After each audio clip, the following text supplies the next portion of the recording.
Hello and welcome, I'm DDF Racer and today I'm probably gonna regret this. Recently, Aidan Millward, my good friend and fellow Zancho teammate, made a video about whether or not a modern Formula 1 car could make it around the Macau street circuit, more specifically if it could make it around the Macau Hairpin, one of, if not the tightest corners on any circuit anywhere in the world. And the answer? No. However, he then went back through the history of Formula 1 to find a car that could make it around the hairpin. And as it turns out, Bertrand Gachot's 1991 Jordan did it just fine. Which is convenient because the last thing you'd want to do is catch Bertrand Gachot in a traffic jam. Anyway, this got me thinking. RaceRoom is the only modern sim out there that has an official version of Macau, and RaceRoom also has the ridiculously good FRX 90 cars, an homage to all things early 1990s Formula 1. So, how quick can it go? Turns out, I'm not the only idiot to have thought of this idea. There's already a few times on the leaderboard, with the fastest being a 2-minute 1.593 by Edwin Forsland. For reference, the official lap record in real life at Macau is currently held by Yuri Vips in the Dallara F3 car with a 2-minute 6.317. To be fast at this circuit, you need a bit of compromise. Half of the lap is made up of massive straights and flat-out kinks, whereas the other half is a continuous sequence of medium and slow-speed corners, the slowest of which being the infamous Macau hairpin. Every centimetre that you can open up your lines on corner exit or run closer to the apexes could potentially gain you that extra tenth of a second. The only issue is that if you get it wrong, then there is absolutely no room for error. The barriers are waiting. Time to find out whether I can break that sub 2-minute mark at Macau. First things first though, and that is to increase the steering lock on this car, otherwise it's never going to make it around the hairpin. I'm going to come back and make some more changes to the setup later on in this run, but for now I just want to get used to the track, get used to the car, get a feel for where the grip is, and then I'll come back and make some changes. And for any of the car setup changes that I do make, I will make that setup file available for download on my Discord server, link in the video description.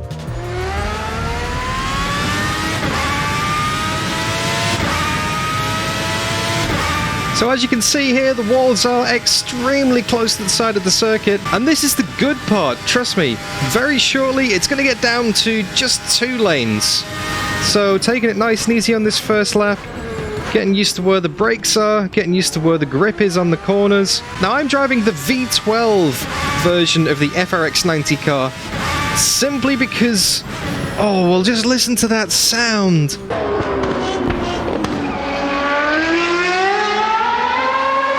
How could you not fall in love with that? Oh!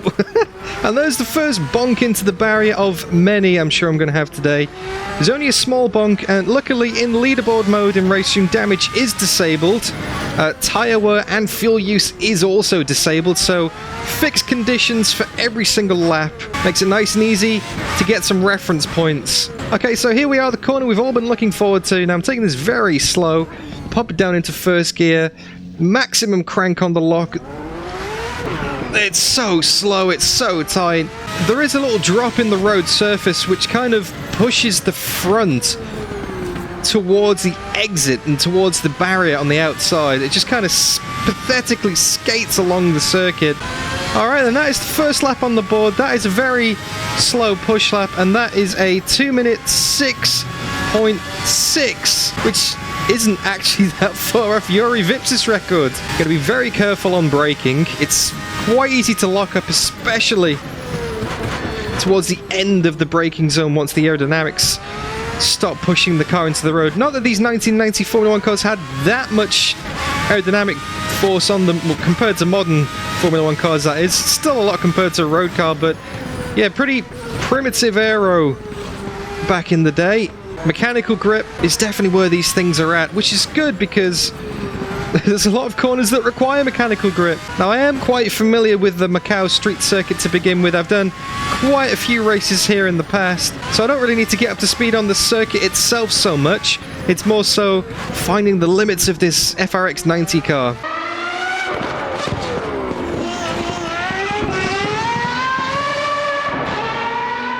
You can get away with a little bit of rear wheel spin, which is what I love about this.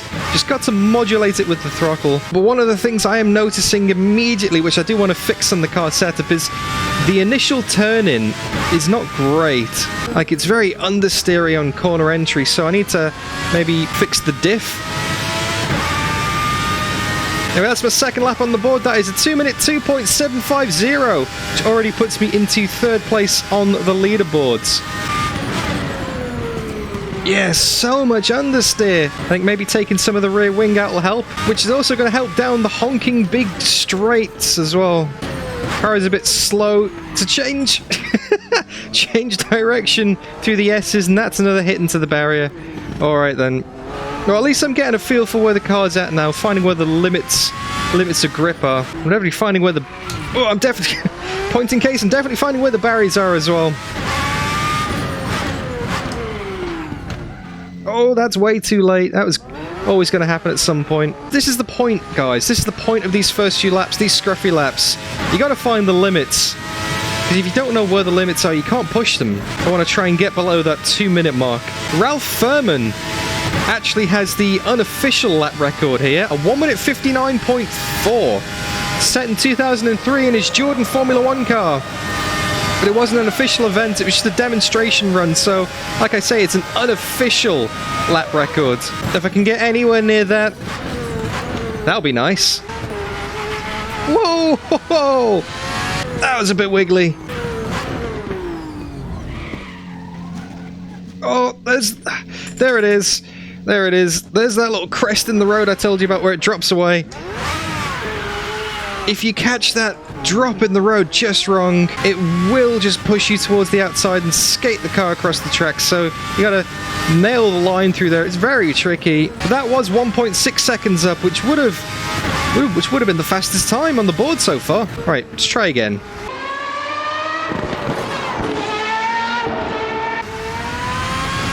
And out the final corner with a bit of oppo, that is a 2 minutes 1.081. That is immediately to the top of the boards. Okay.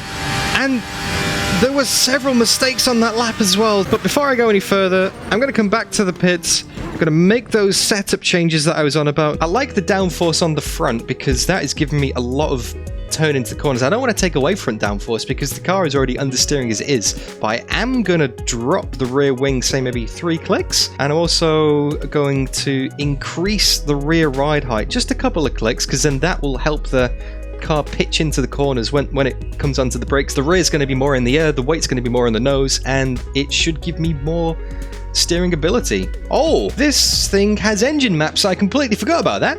I was running that lap on map 3. Okay, let's just do that. But something else I'm going to do is I'm going to reduce the engine braking reduction, because that does help slow the car down in the braking zones and kick the tail out when I'm off throttle and braking, so that should help with the rotation as well. I'm going to drop the preload a few clicks as well, because that helps with the switching change of direction. I know you should only really do 1 or 2 setup changes at once, but you know, I'm going all in here. I haven't got much time to do this today. I'm going to go about an hour or so to record this video, so I really need to make the most of it. But if you're doing this on a professional level, if you're doing this to get a car set up, you really should only change 1 thing at a time. Do as I say, don't do as I do. And immediately, look at the relative, look at the delta, 2 tenths, 3 tenths, 4 tenths up. You can see how much difference that engine map is making. Half a second, and I'm not even at the first corner yet. 6 tenths, 7 tenths. Although that does, oh yeah, that definitely increases my braking zones though. So I'm gonna have to dial it back on the entry to corners a lot more. Wow, the rear is so much more lively. Combination of the setup changes and the increased power. This thing is big wiggling all over the place. Whoa, okay. Maybe I need to put some of that rear wing back in. Oh, this is more like the FRX 90 car that I remember. I didn't want to say it earlier in the video, but it did feel quite tame compared to my memories. I've spent a lot of time in iRacing recently, driving the Porsche Cup car, and now that thing is lively. But I would have thought the Formula 1 1990 car would have been just as lively. Turns out I wasn't running the correct engine map. Oh, little bonk on the barrier there. Didn't cost me too much. Over the crest, get the power down. Wow. Big wiggles everywhere. Yeah, this is more like the FRX 90 that I remember.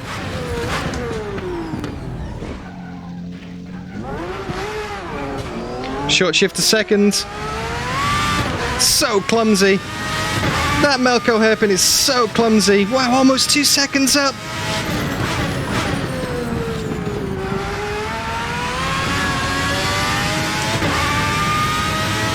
One more corner to go.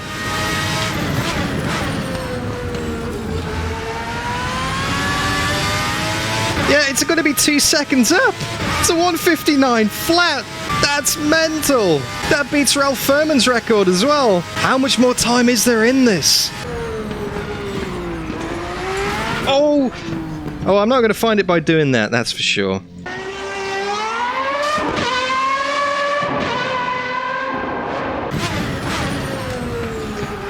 Oh, way late on the apex there. Gonna bleed a bit of time towards the line, but that's still faster. Into the 1 minute 58. 1 minute 58.856.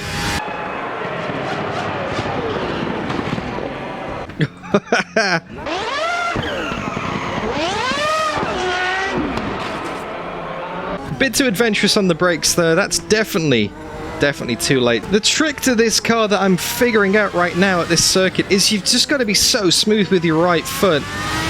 Just a nice gradual smooth delivery of power, because every time you start going sideways, every time you start sliding the car around, you're just bleeding time away. It's all about arriving at the corner with the correct amount of speed, because yes, you can correct it after the fact. You can get away with a bit of a slide. It's not going to be like an insta-bin scenario, but it's not going to get you lap time, and today this is all about lap time. Okay, let's try again.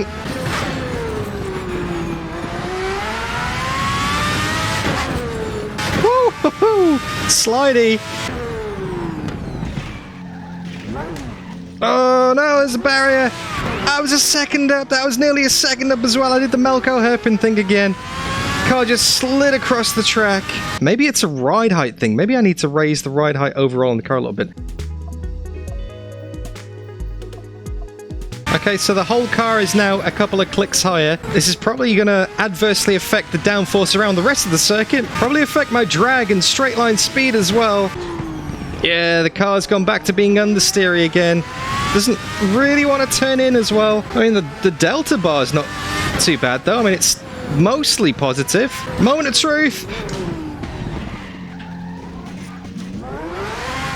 I mean, it still wants to slide out exactly the same. Maybe I just need to take it a bit wider. Maybe that drop in the road is more pronounced the closer you get towards the apex. Maybe I just need to take a wider line. I'll try that next time. Out the final corner though, that's 9/10 up. That is a 1:57.9. And that wasn't even... and that was a scruffy one as well. There's definitely time to be found here. Alright then, let's try the outside. Let's try a wide line here. Oh, that's good. There's another couple of tenths in that. So the wide line and late apex seems to do the trick.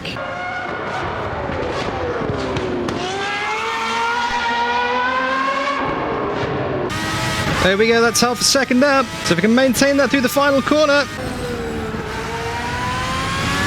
Woo!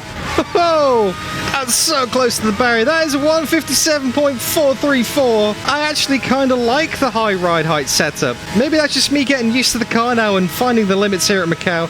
I'm going to do a back-to-back after this lap. Now that I've figured out the line through the Macau hairpin, the wider line, I'm going to see if the lower ride height gives me any of that grip back. Okay, the ride height is back to what it was originally. This is the true test. The best thing you can do is always do an A/B test, just a back-to-back test. Go back to the original setup and see if you can get near your old time.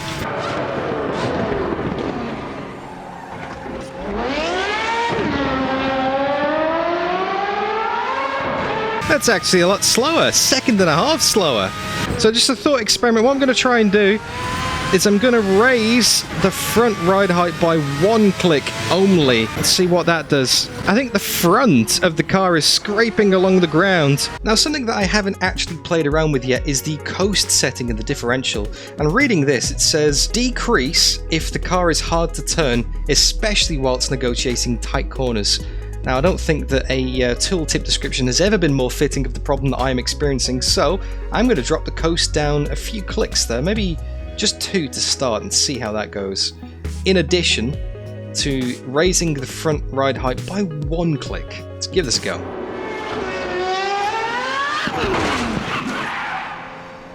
Oh, around it goes!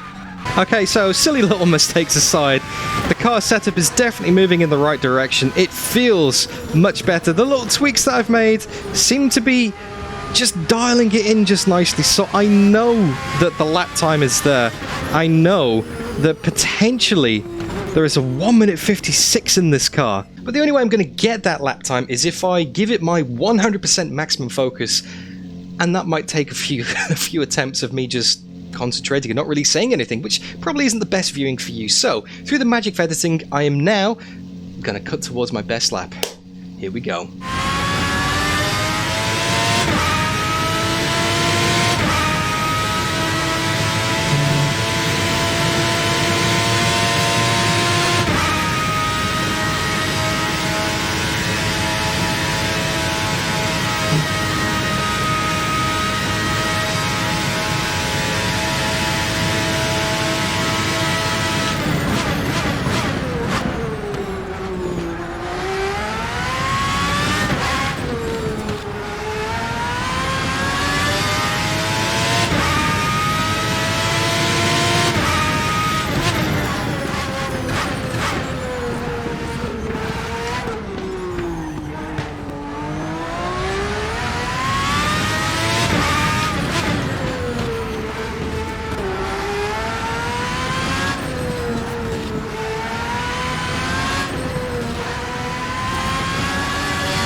Is 1 minute 56.890. That was a hell of a scruffy lap as well. So many mistakes. I'm going to try one more.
There we go. 1 minute 56.861. Not that much faster, but definitely a lot cleaner. And I think that that is probably all I'm going to be able to get out of it today.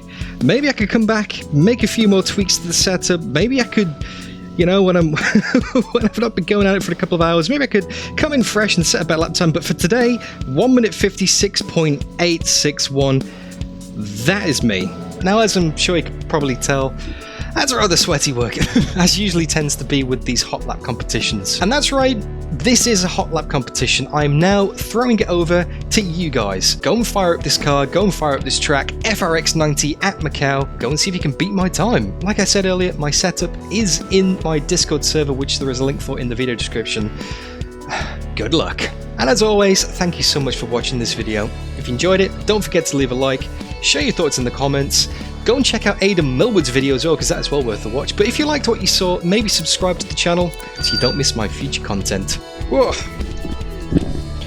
Gonna need a cold shower after that.